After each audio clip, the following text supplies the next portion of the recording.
Hello दोस्तों, मैं वीरू, आपका ऑनलाइन ट्यूटर। आज इस चैनल पे एक बार फिर से आ चुका हूँ एक बेहतरीन टॉपिक के साथ। आज का हमारा टॉपिक है ब्रिक्स।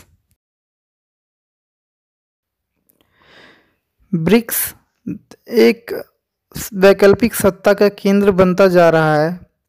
ब्रिक्स एक पहली बात समझ लेते हैं ये है क्या। तो ये एक संगठन है जिसमें 5 देश है अभी वर्तमान समय में, और विश्व का एक बहुत बड़ा वैकल्पिक केंद्र बनता जा रहा है, क्योंकि इस संगठन में विश्व के 5 शक्तिशाली देश शामिल है, और वो है ब्राज़ील, रसिया, इंडिया, चाइना और साउथ अफ्रीका। और इन 5 देशों के जो नाम है, उनके पहला जो लेटर है अंग्रेजी वर्ड का, उन्हीं से ये ब्रिक्स बना है। ब्रिक्स की स्थापना 2009 में हुआ था, और इसमें उस समय 4 ही केवल देश थे। और वो कौन था, तो साउथ अफ्रीका को छोड़ करके जो शुरू के जो 4 देश है, ब्राज़ील, रसिया, इंडिया और चाइना, यही 4 देश थे। तो इसलिए पहले ये ब्रिक कहलाता था। लेकिन अगले ही साल 2010 में साउथ अफ्रीका भी इसमें शामिल हो जाता है, और इसलिए यह ब्रिक्स से ब्रिक्स संगठन बन जाता है। तो इसके संस्थापक देश आपने समझ लिए। अब हम इस संगठन की जो विशेषताएं हैं वो हम समझ लेते हैं। तो 2019 में अगर बात करें तो 2019 में विश्व के 52% आबादी ब्रिक्स के सदस्य राष्ट्रों में ही निवास कर रहे हैं।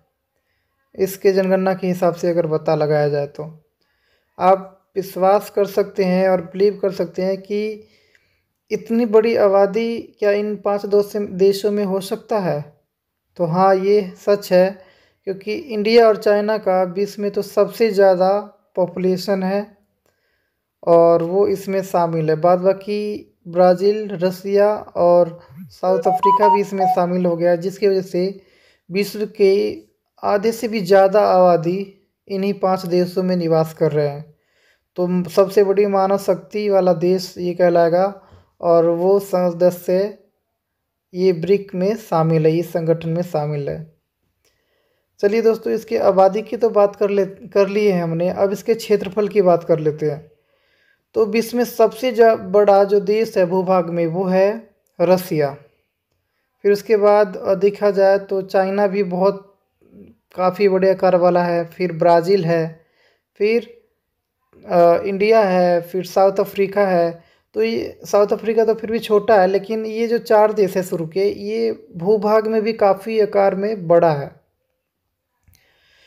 तो इन 5 देशों को अगर इकट्ठा किया जाए तो पृथ्वी के 1/4 जो क्षेत्र है वो इन्हीं 5 देशों में कंप्लीट हो जाता है, इन्हीं 5 देशों में शामिल हो जाता है।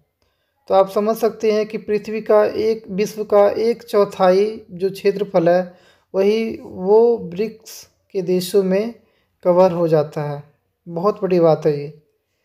फिर तीसरी विशेषता इसका ये है कि विश्व के तेज़ी विकास करने वाले देश इस संगठन में शामिल है, सिवाय रसिया को छोड़ के, क्योंकि रसिया विकसित देश है। बाद बाकी रसिया को छोड़ दिया जाए तो ब्रिक्स में जो 4 सदस्य बच गए हैं वो विकासशील देश है, जिसका बहुत तेज़ी से विकास हो रहा है विश्व में।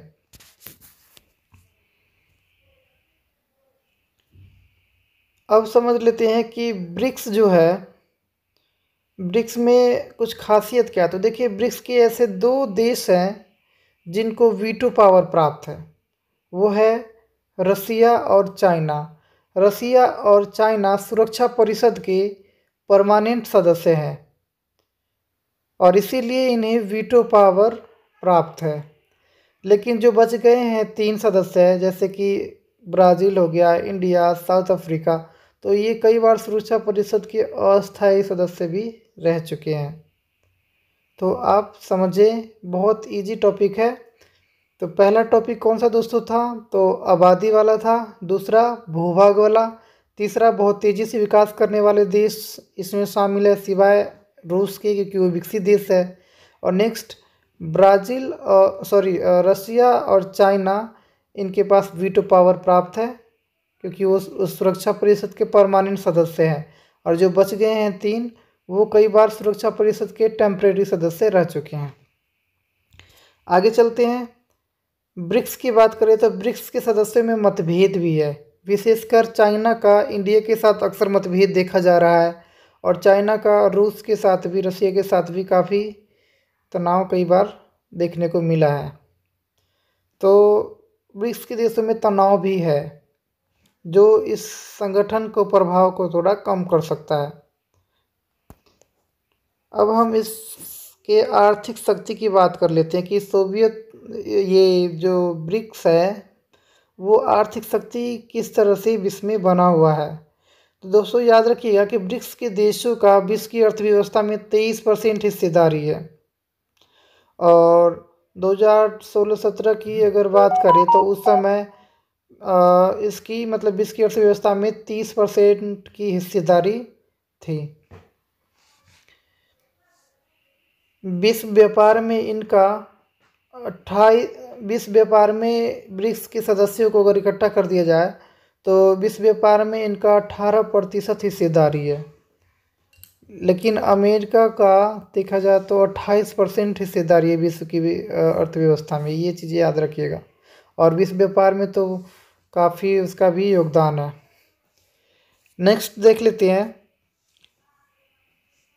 इसका उद्देश्य क्या है।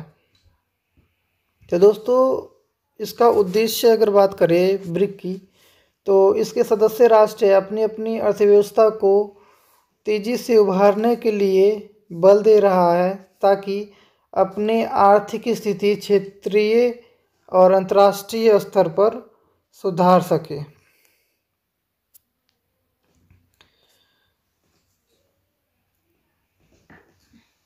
नेक्स्ट है आपस में सलाह के द्वारा आर्थिक, राजनीतिक और अन्य चुनौतियों को सुलझाना है इस ब्रिक्स सम्मेलन का अगला उद्देश्य।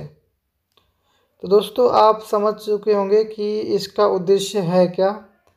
अब देखिए इन दोनों के सहयोग के लिए, मतलब ब्रिक्स में जितने भी सदस्य हैं उनके सहयोग के लिए कुछ व्यवस्थाएं की गई है, कुछ किसी चीज़ की स्थापना किया गया है, और वो है NBD।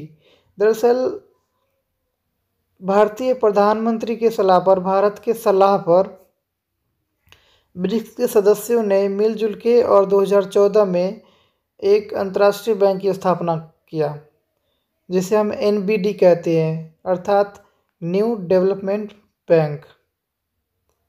अब न्यू डेवलपमेंट बैंक क्या होता है इसके बारे में हम जान लेते हैं। तो न्यू डेवलपमेंट बैंक है वो न्यू प्रोजेक्ट पर लोन देता है अपने सदस्य राष्ट्रों को और विकासशील देशों को, और साथ ही साथ अपने सदस्यों को यह आर्थिक और तकनीकी सहायता भी प्रदान करता है। तो इस तरह से ये सहयोग की दृष्टि से NBD की स्थापना किया गया है, न्यू डेवलपमेंट प्रोग्राम बैंक की स्थापना किया है 2014 में।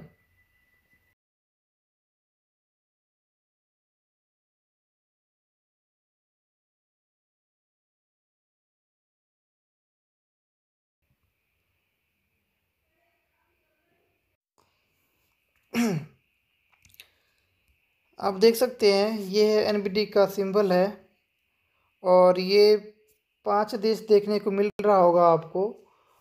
सबसे ऊपर ये जो देख रहे हैं वो है रूस है, फिर उसके नीचे चाइना है, उसके नीचे भारत है, तीनों लाइन से देखने को आपको मिल रहा होगा। और फिर लैटिन अमेरिका, दक्षिणी अमेरिका जिसे हम कहते हैं, लैटिन अमेरिका में जो ग्रीन कलर है ये ब्राज़ील है, और अफ्रीका के सबसे निचला जो साउथ में है वो साउथ अफ्रीका है। तो ये 5 देश अभी शामिल है। और एक बार फिर से बता देता हूँ, ये जो अफ्रीका है 2010 में शामिल हुआ था, और ये 5वां सदस्य है।